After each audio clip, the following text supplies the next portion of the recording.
Throughout the day, I've noticed many leftist personalities and journalists saying, don't let what's happening in Europe be used to defend Donald Trump. What's happening in Europe? Well, I've known about the widespread riots over the coronavirus lockdown. The other day in Paris, we saw a massive traffic gridlock as people are desperately fleeing the city, as France wants to institute new draconian measures like you can't go outside unless you're carrying your papers, justifying why you're allowed to. Well, in many different places, Italy, Spain, Belgium, Czech Republic, Prague, there is a very serious crisis looming. In fact, the U.S. National Guard is, I can't believe this. U.S. National Guard is being deployed to the Czech Republic over COVID-19. It's looking pretty serious. But what was it about what's going on in Europe that would be used to defend Donald Trump? It's this. Merkel warns of long, hard winter as lockdowns return. You see, the lockdowns are returning because of a massive COVID spike. If there is a massive COVID spike and Europe did everything right and Donald Trump did everything wrong, why is this happening in Europe? You see the problem? As it turns out, perhaps, we don't know what we could or should have done. And while we can look at Europe and say, see, Europe did the right thing, everything's going, oh, it's back. Uh-oh.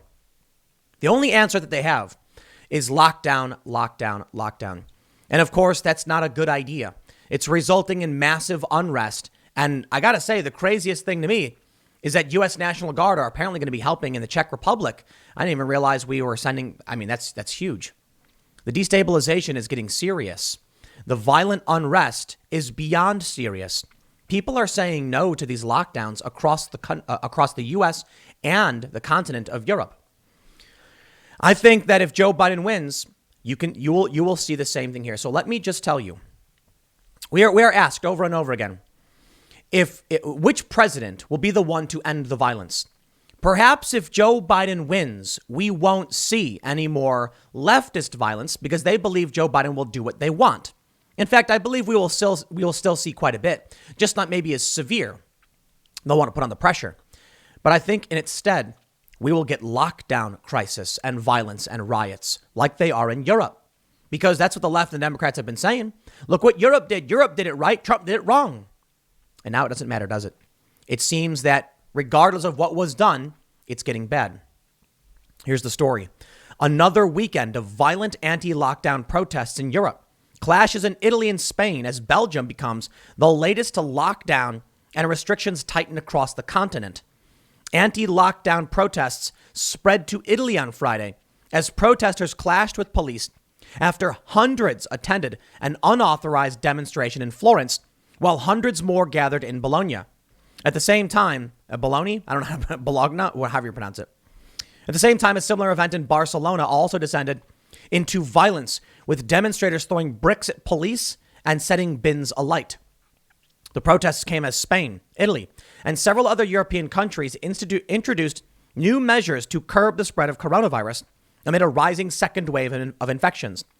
Belgium on Thursday night introduced a 6-week closure of non-essential businesses and extended November school holidays by an extra week, as Prime Minister Alexander De Croo warned the country otherwise faced a breakdown of its healthcare system. On Friday, crowds in Florence's historic center chanted anti-government slogans and threw fireworks as they came up against police cordons. The demonstration came after Italy announced its third emergency measure in 2 weeks on Sunday. Right now, we're very worried about mass unrest around the election. The left is convinced Donald Trump is an evil fascist and that the police are lurking around every corner, hunting down black and brown people. That's not true. In Europe, people are rioting over draconian lockdowns. And this is where we start to see the issue isn't so much whether you support or oppose political violence, though I, for the most part, do. The issue is about whether there is actually something wrong that must be opposed. I had a conversation recently with a leftist who said there are justifications for political violence, notably if the Jews rose up in Europe and fought back. Yes, that's an excellent point. I don't know what to say about Europe because I'm not there, nor do I live there. There are many people who believe that the rioters in Europe should not riot because the government is just trying to save lives. There are many others that believe the government doesn't have a right to shut down in this way and deprive people of their God-given rights. Well, Europe is very different from the US. And I guess what I'm trying to say is, at some point, obviously, there is a threshold where people must fight back. I don't know if that's actually what you need to do in Europe right now. Like in the US, I mentioned, people seem to think that there's cops lurking around every corner and hunting down people, which is just not true. In Europe, people need only go about their lives. They don't need to engage in violence. If people just said no to the government would not function properly. It's really interesting because the power of the government, no matter what they actually believe, is derived from the will of the masses. The government can say, no, we're in charge, we do X, we have guns. It doesn't matter. If people just go about their business calmly and peacefully, then there is nothing the government can do other than bully people, target them. Maybe it devolves into violence when state forces try to repress the people, typically. But if most people just said no, then there would be no government. It's all about the confidence of the people. We can see in this photo, it looks like someone threw a flare of some sort, started a fire. Many police in Florence formed cordons to herd protesters into another square at the protests on Friday. I had to get rid of some of these photos. I got to be honest. I can't show you all of the photos, but some of them are pretty intense. Under the new rules, gyms, swimming pools, cinemas, and theaters will be closed, with bars and restaurants having to close at 6 p.m. Non-essential movement between regions is also discouraged. Molotov cocktails were also thrown, according to Corriere della Sera newspaper, which said the flames from the cocktails blackened the walls of a building. Vandals trashed bicycles and outdoor seating areas and sprayed walls of the city's historic center with graffiti. The paper reported that police eventually blocked the protesters into the Piazza della Repubblica square using cordons and armored vehicles, and that some sat on the ground chanting "Freedom, freedom." Dario Nardella, the mayor of Florence, urged citizens to abandon the demonstration and express their anger and suffering in a peaceful and legal way. I actually agree with that. Peaceful and legal. I don't know about legal, simply because, let me clarify. Just because something is lawful doesn't mean it's right. And they can pass a law that's extremely unethical or evil and just say it's legal. But what I'm saying is, if the people just went out, seriously, check it out. They want to lock everything down, right? Imagine if 100,000 people just went out and sat down. They don't need to get violent or fight anybody. They can literally just sit there. And I'm all about peaceful, nonviolent resistance and civil disobedience. Imagine if you had 100,000 people. The cops can't do anything about that. And that's the will of the people saying, we will not be repressed. Instead, you get fringe leftists who say, throw a brick. And what does that do? It actually discredits your message. Congratulations. We can see more photos here. This is not how suffering is given voice. It is only violence for its own sake, gratuitous. And I'm like, I think that's probably true. Whoever disfigures Florence must pay for what he has done, Nardella said. More than 300 people also gathered to protest the government decree in Bologna. Bologna? The demonstration in the city ended without damage despite the presence of ultras of the Bologna Football Club, 1909. Others came from outside Bologna to attend the city's the rally in the city. Italy on Friday recorded 31,000 new infections and 199 deaths, bringing the total to have died from coronavirus in the country to 38,321. Friday also saw clashes on the streets of Barcelona, where protests over Spain's state of emergency restrictions turned violent. The demonstration began peacefully in St. Jaume de Barcelona Square before descending into smaller violent clashes on Friday. At least 2 people have been arrested, according to the Mossos d'Esquadra, Catalonia's police force. Several hundred people from sectors badly affected by coronavirus, including restaurants, the arts, and gyms, initially gathered to protest regional border closures. The measure came as Spain's central government unveiled a state of emergency to give regional authorities powers to impose curfews and close their borders to anyone moving without just cause. Anyone moving? In Paris, it's getting real nasty, man. You can't even leave your house. We can see photos of police moving out, people raising bricks. Some protesters began pushing against police cordons and throwing flares and other objects at officers who attempted to disperse demonstrations from the city center, attendees told Spain's El País newspaper.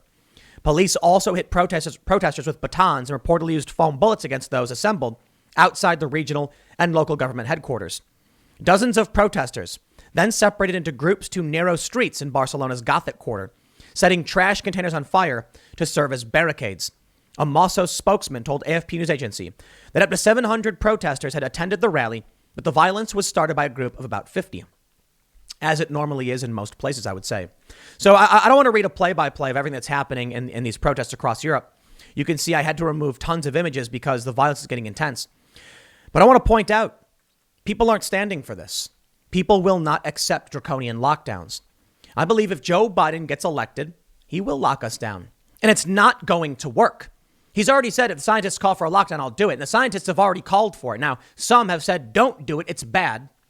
As if that would stop Joe Biden. The Democrats are still locking down. In Michigan, despite what the scientists at the UN and the World Health Organization have said, more lockdowns. Now in Michigan, if you want to go to a restaurant, you got to write down your name and address, and they're tracking everybody. They want to know where everyone's been, who they've talked to. And this is a whole new level of crazy.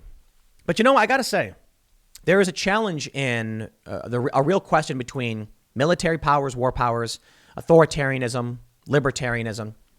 Right now, based on what we're seeing, many people say this is wrong. It's causing riots. People are depressed. Suicide is going up. And the mortality rate is something like 0.00054% for those over 70. Even for people over 70, it's really low. For everyone else, it's like a 99.99 survival rate. The question is, at what point do we accept that we need to have some kind of national defense against a pandemic? Right now, most people are saying COVID isn't nearly deadly enough to warrant it. That's the big argument, I suppose. On the left, they're terrified of it. And they're terrified of lingering issues that could stay after you get COVID. And that's serious, too. But the death rate is very low. The government seems to be treating this like some kind of airborne Ebola that's rapidly spread and liquefying your organs and you're vomiting up black goo and stuff like that. Well, it's not. I mean, it's serious. It's worse than the flu, and the flu is already fairly bad. But is it really the worst possible thing? And does it warrant all of the draconian lockdowns? I don't know. I would have to say at this point, I don't think so. I think we can protect the vulnerable. We can reopen our businesses, and we need to just be cautious. But also, I think it's fair to point out maybe the reason that the number of dead is at 200 and something thousand people relative to what they said it was going to be 2 to 6 million is because of the lockdowns. And maybe if we open up, we'll see something get worse. Maybe they know something we don't, and they aren't telling us because they're scared to trigger a panic. I honestly don't know. I really don't. At a certain point, if we were facing a very serious virus, let's say there was like a zombie plague, turning people into zombies, at that point, I'd lock myself in my house on my own and ask the government to come help. Send in the military, take out the zombies. If it was just something like a severe Ebola, I would also probably get away from cities, lock myself in my house, and be very, very strict about who I came into contact with. COVID has serious effects, but it's nowhere near as bad as, say, Ebola. So I think what we're seeing is that there are people who really just don't want to get sick, I suppose. I mean, I certainly wouldn't want to catch COVID, and I don't think anyone should take it lightly. But I think it's an opinion of risk.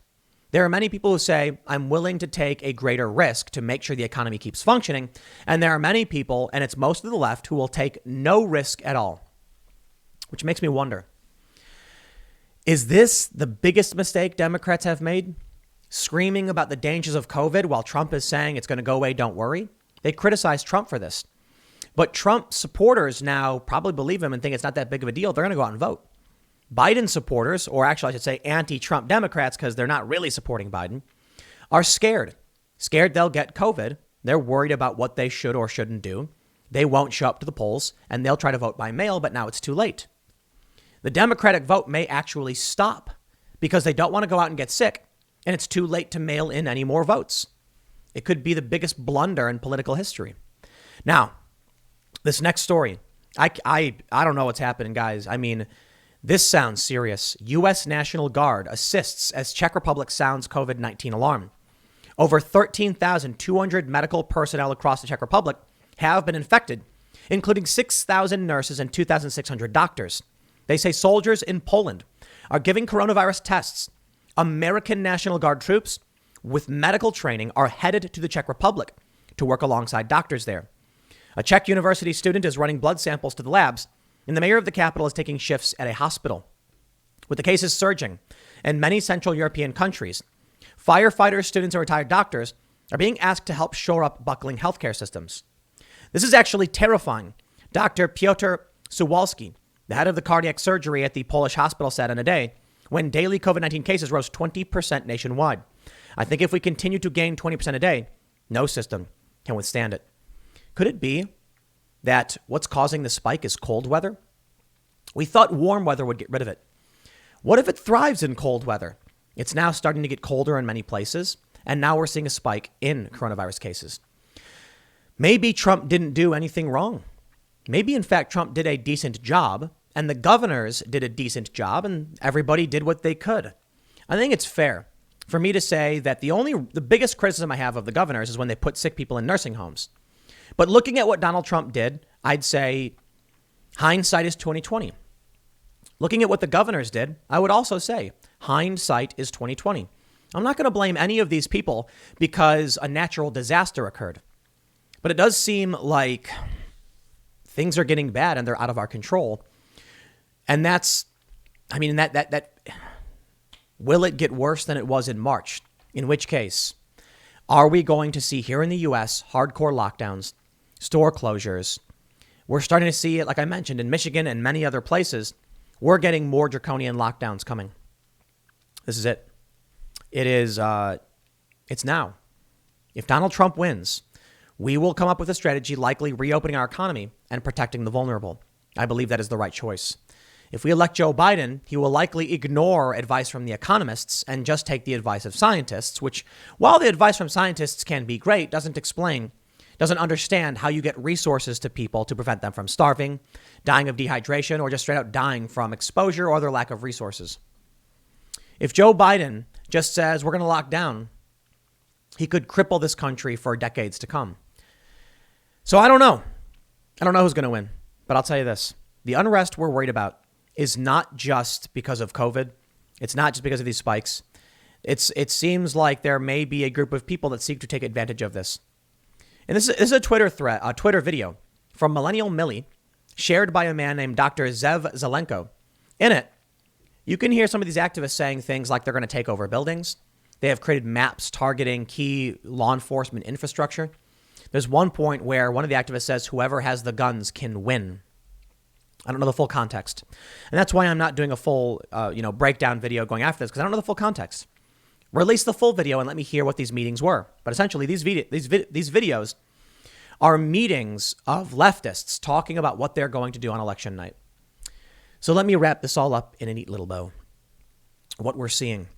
As COVID gets worse, the left feels more and more emboldened in their right to use authoritarian and draconian powers to protect the people. And we are seeing it get worse in Europe, which flies in the face of their own arguments. They don't seem to care. In the U.S., it's not just about COVID. The left is also saying they're going to get extremely violent on Election Day. We've seen the buildings being boarded up. I just did a segment on it. There's already riots happening in the Pacific Northwest and on the East Coast. And it seems likely that if Donald Trump wins, or Joe Biden wins, to be honest, there will be violence. You see, these people, these activists are saying they don't care who wins, Joe Biden or Donald Trump. They're going to come out and they're going to do their thing. They're going to get violent. And I think it's the American people who will pay the price. I don't know the way out. I'm not going to pretend to be an expert on what we should or shouldn't do. The only thing I ever really tell people to do is make sure you got some extra bottled water, some food that'll last you, some canned goods probably. I don't think people should go out and start prepping like crazy and setting up a bunker or anything like that. But I'll tell you what, across the country, businesses are being boarded up. In Europe, widespread riots are already erupting over these lockdowns. There is a camp in West Virginia. It's like a survival emergency bunker system. You pay them $1,000 a year. And then if a disaster happens, you can show up and they've got food to last decades. They've put out the call to their subscribers, to their members. Come on down. Now's the time. They are opening the facility, telling people now is the time to get out of those cities. And I think it is time to get out of those cities. I'll tell you what, man, with the election coming, I hope you all voted. And I'll tell you, I don't care who you voted for, but your best bet's probably to get out in the middle of nowhere. I'm out in the middle of nowhere in elevated ground, surrounded. I'll put it that way. Surrounded out in the middle of nowhere. I think we'll be pretty safe. I'm worried about what's going to happen in big cities because it's not just about ideology. It's about opportunism. It's about leftists coming out, starting something, and then opportunists run out and destroy everything to steal. In which case, it seems like it'll be inevitable. The left is actually organizing what they're calling a coup. No joke. They straight up said, there's this video. That's why I'm saying we need to get the full context on it so we can make sure this is correct. Because you know what I hate about out of context videos? When you got a little tiny clip, someone could say something like it's a clip of them saying, I prefer, powdered jelly donuts. And you're like, oh no. And the full clip is them saying something like, can you believe that Jim came out and said, I prefer powdered jelly donuts? Totally changes exactly what was being said, quoting someone or, them making the assertion. That's why I want to see what this full video is about. I don't know what to expect. I hope y'all stay safe. I got some more videos coming up later at 4 p.m. We'll talk politics. We're getting close to the end of the game. I don't know how long it'll go on for, but it's not going to be. It might not be election night. It might be. Stick around. Next segment's coming up at youtube.com/Timcast. It is my main channel, which is different from this one. And I will see you all there.